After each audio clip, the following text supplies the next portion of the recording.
All right, the last question.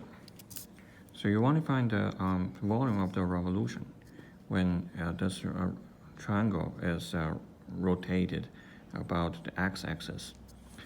The first method you will use is the shell method. It will be helpful if you write down the formula for the shell method.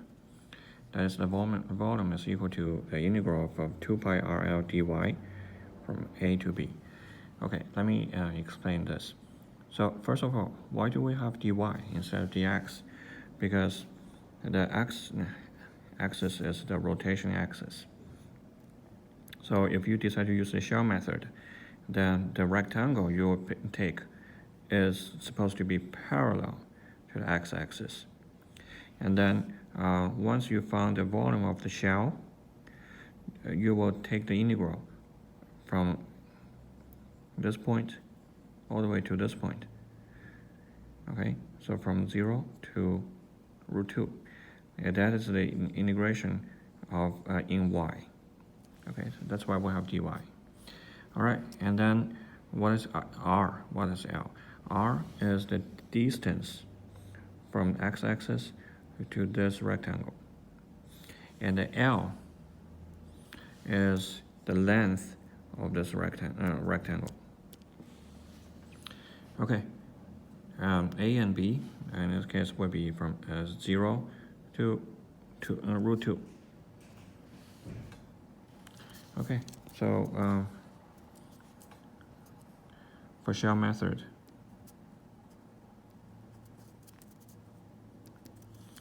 we'll see that the volume should be equal to 0 to root 2. How do I know it is root 2? Because this equation says root 2 over 2 times x. Okay, so when x is 2, y is equal to root 2. And then 2 pi, it is constant, you just leave it as 2 pi. R is the distance from the x-axis to this rectangle, as should be equal to y. L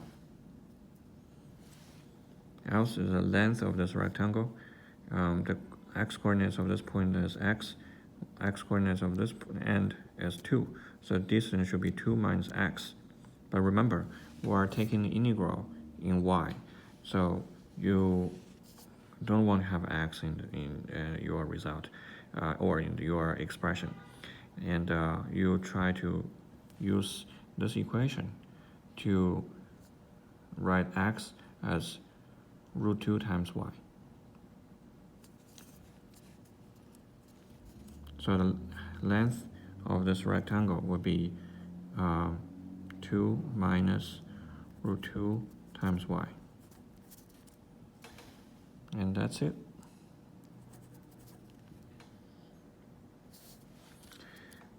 Second one is the disk method.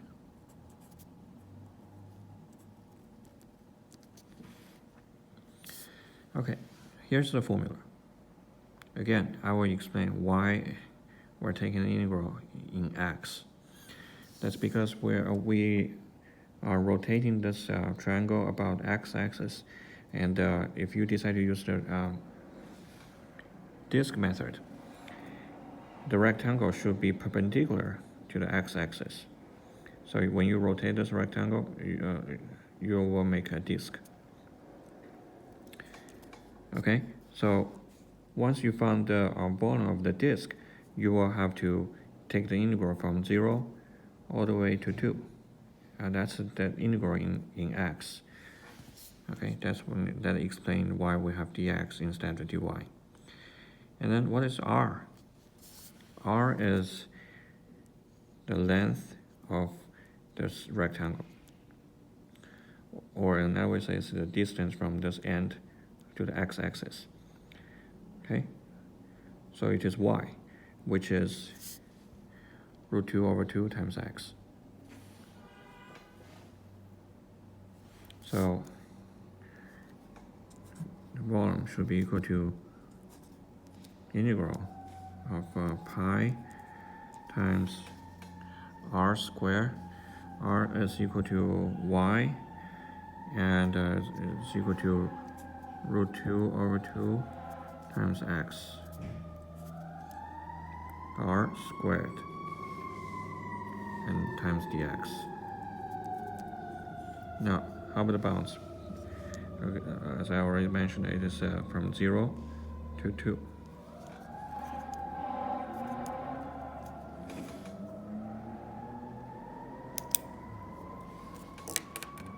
Okay, good luck.